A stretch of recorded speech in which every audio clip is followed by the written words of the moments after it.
এফালে অনুৰাগ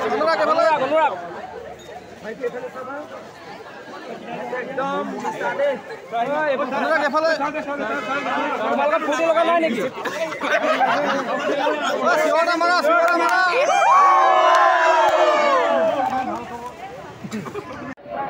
SSLC প্ৰথম batch হয় তাৰপৰা অনুৰাগ দলৈ তেখেতে 593 পাইছে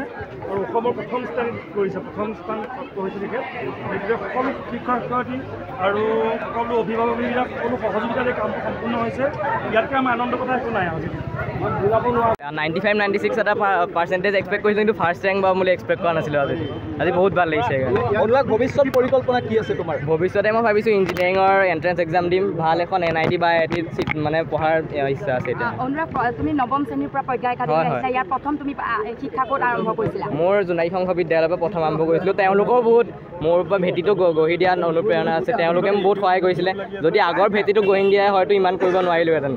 প্ৰথম খবৰটো কেতিয়া পালে মোৰ 9টা নহয় 10টা বজাত ফোন কৰিছে মোৰ বাই এগৰাকীয়ে বোলে তাৰ নামটো টিভিত দেখিছোঁ ফাৰ্ষ্ট ৰেংক মই প্ৰথমতে বিশ্বাসেই হোৱা নাছিল টিভি খুলি চালোঁ হয় মই কেনেকুৱা লাগিছে ইমান এটা ডাঙৰ খবৰ আমি খুব আমাৰে বেছি আনন্দ লাগিছে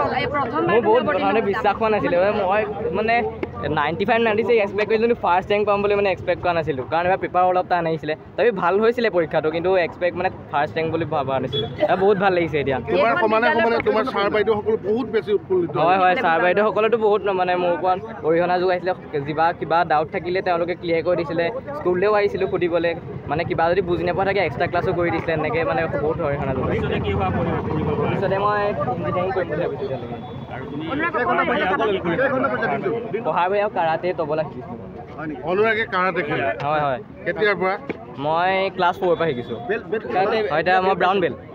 হয় আৰু তবলা শিকিছোঁ মোৰ 12-13 ঘণ্টা পঢ়িছিলোঁ মানে একেৰাহে পঢ়ি থকা নাছিলোঁ 1-1.5 ঘণ্টা পঢ়িছিলোঁ তাৰপিছত মানে 10 মিনিটমান কিবা গান এটা কৰিছিলোঁ হয় তবলা বজাইছিলোঁ তেনেকৈ পঢ়িছিলোঁ অনুৰাগ শিক্ষানগৰী বুলি কোৱা হয় যোৰহাটক গতিকে আকৌ তুমি এনে এটা ফলাফল আনি নতুন মাত্ৰা দিলা কি ক'বা গোটেই যোৰহাটবাসীক কি ক'বা গোটেই সমগ্ৰ অসমৰ দৃষ্টি নিবদ্ধ হৈছে এই মুহূৰ্তত হয় বহুত ভাল লাগিছে সকলোৱে যোৰহাটবাসীলৈ বহুত অভিনন্দনো থাকিলে মোৰ ফালৰ পৰা কাৰণ তেওঁলোকেও বহুত আমাৰ অৰিহণা আছে কাৰণ এখন নিজৰ জেগাৰ কাৰণে নাম এটা কৰিলে নিজৰে বহুত ভাল লাগে বহুত ভাল লাগিছে আজি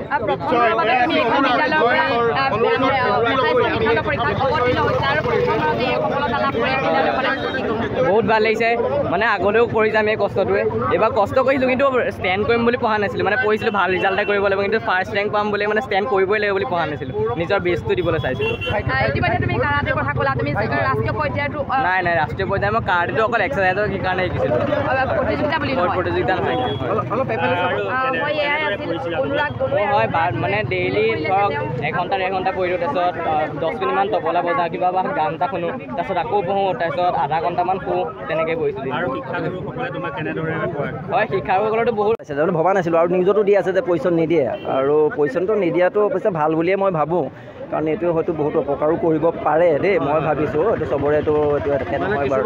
ধাৰণাটো সেইটো কাৰণে নিদিলে পজিশ্যনটো ভাল ভাবিছোঁ আৰু এতিয়া এইটো কেনেকৈ হায়াৰ ছেকেণ্ডেৰী 2 বছৰ আগবঢ়াই লৈ যাব পাৰে সেইটোৰ ওপৰত মোৰ ছোৱালী এজনী আৰু ল'ৰা এটা এই সৰু